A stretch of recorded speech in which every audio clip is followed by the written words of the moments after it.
Claro está, la inmigración del vecino Haití hoy tiene otro comportamiento, pero estamos hablando de esas décadas iniciales, ¿verdad? Ujú. Hasta los otros días, muy amarrada a la industria azucarera, eh, pese a todos los discursos que no es hoy, en esa época también, sectores de la sociedad no les simpatizaba ese tipo de migración, no los haitianos, los cocolos tampoco. Todos esos epítetos que escuchamos sobre los haitianos hoy, antes de que recibiéramos inmigración haitiana, en esas primeras décadas y desde finales del siglo XIX, se escuchaban sobre los cocolos. Eh, Históricamente, entonces, históricamente hay cierto menosprecio con relación a ese tipo de inmigrantes.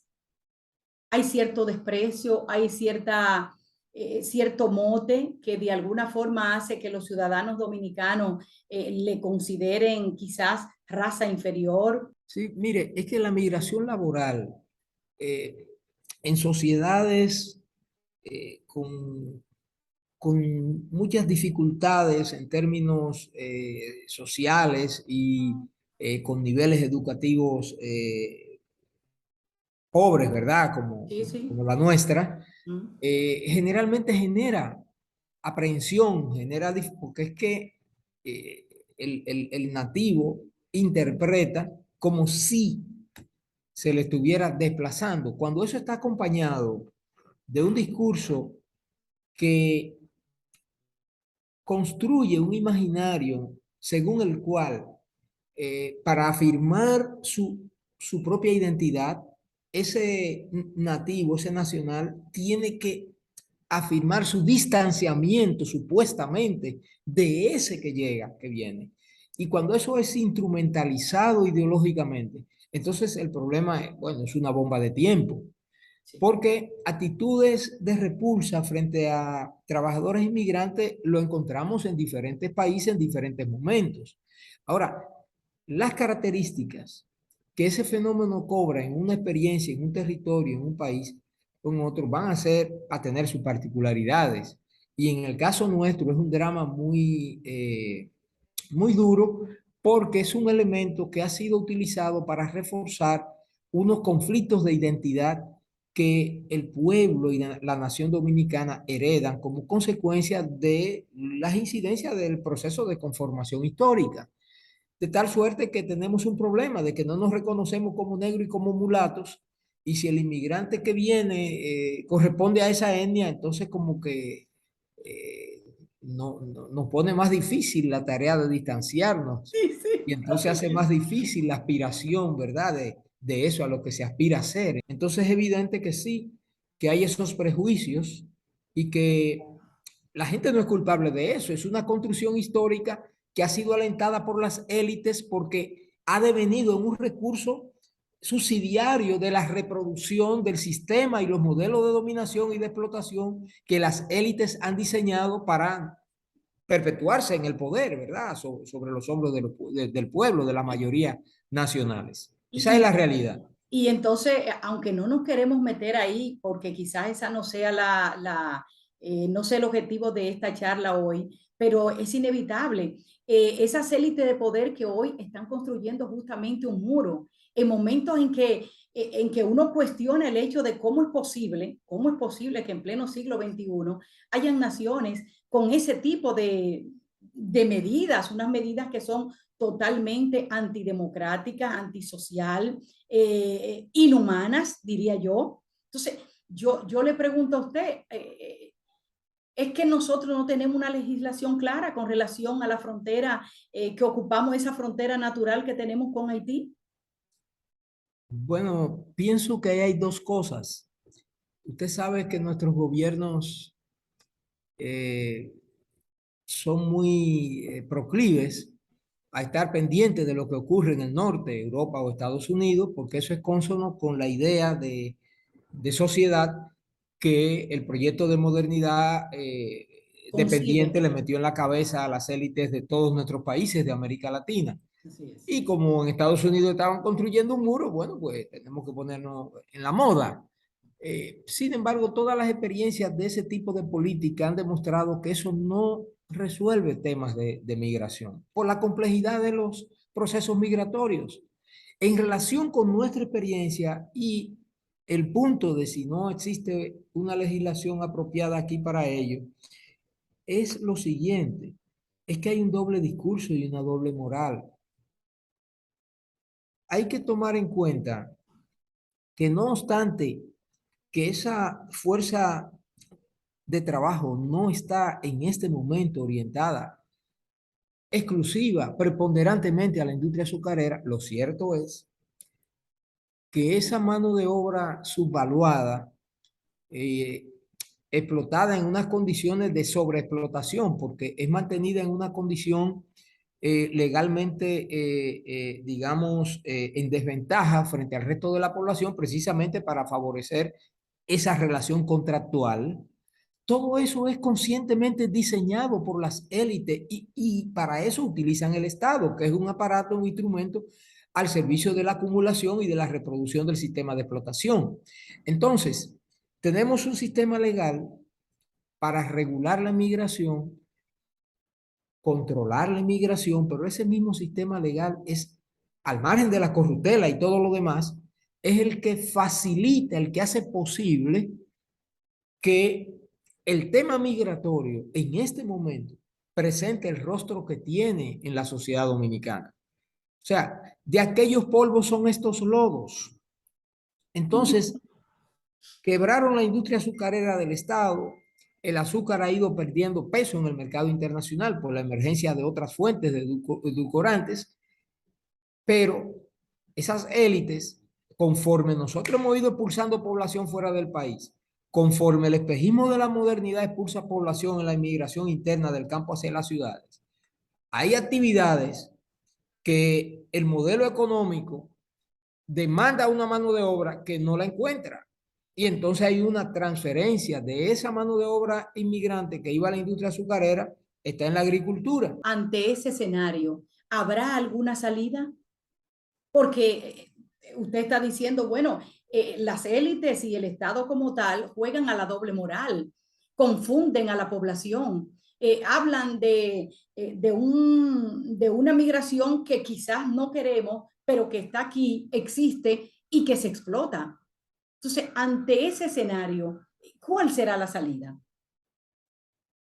Para orientar derroteros, digamos, en un marco de respeto a derechos a esta situación, hay que pensar en un proyecto nacional.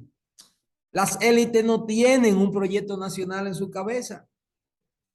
Si esa inmigración ilegal deja de existir, es un problema para el modelo económico que han impuesto las élites nacionales e imperialistas en este país. Porque un elemento, un factor condicionante, o sea, que hace parte de la concesión estructural del modelo que se nos ha impuesto, es precisamente contar con esa fuerza laboral diferenciada del resto de la población para poder sobreexplotarla.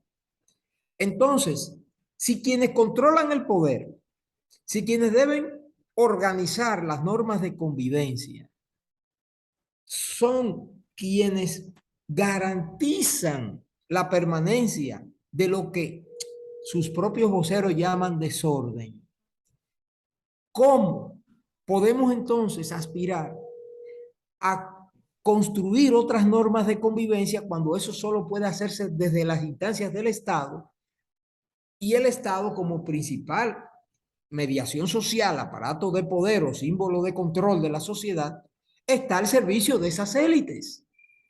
Entonces, al margen de que la población, la comunidad nacional, defina un proyecto de desarrollo nacional que no está en la cabeza de las élites, los modelos económicos que se imponen aquí son contrarios al interés nacional.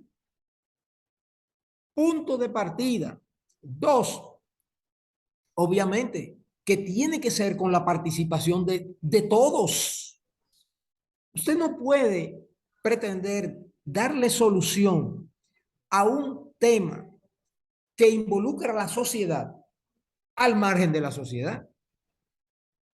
Entonces es un tema económico, jurídico, político, social, ideológico.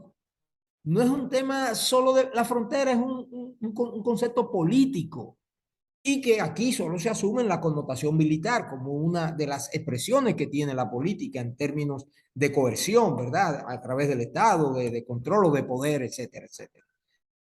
Con medidas unilaterales, ese tema no tiene solución.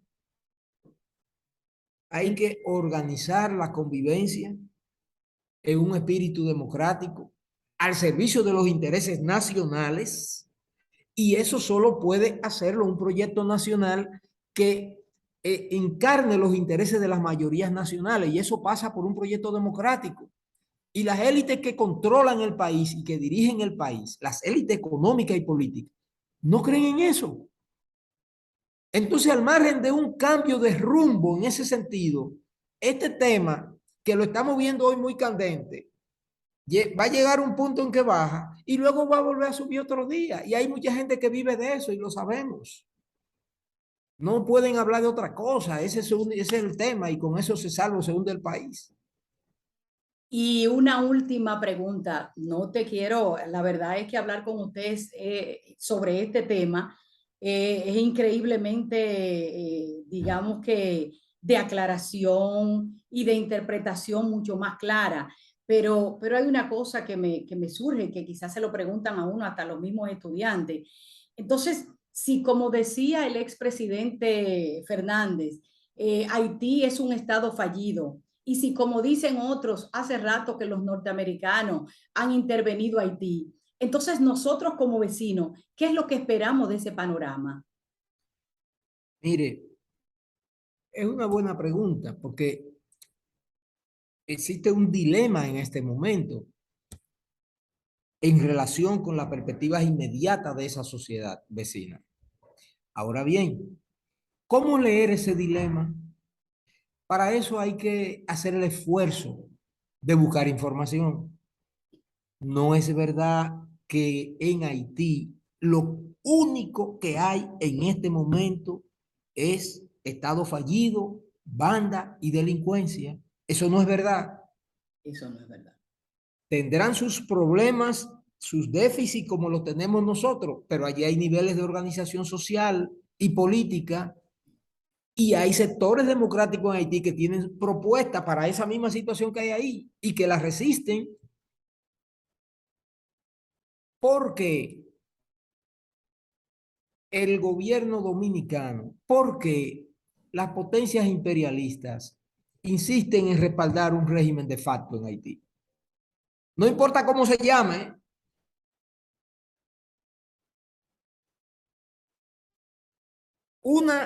el respaldo a un régimen de facto, una ocupación, una intervención, se ha demostrado que eso no resuelve el problema.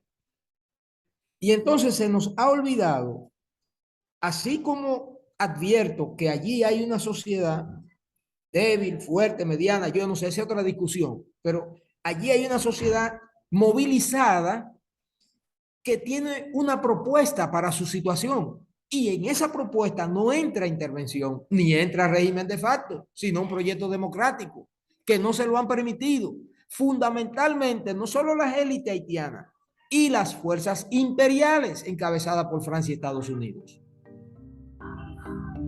Aquiles, más que agradecida de tenerte en este programa, más que agradecida de todo lo explícito que has sido tú tratando este tema tan conflictivo, pero un tema sumamente actual, no pasa de moda, es una problemática que existe, que no hemos terminado de resolverla, pero que en algún momento yo sé que se va a tener que resolver. Qué bueno por habernos aclarado tantos elementos que tienen que ver con este conflicto de frontera entre la hermana República de Haití y nosotros los dominicanos.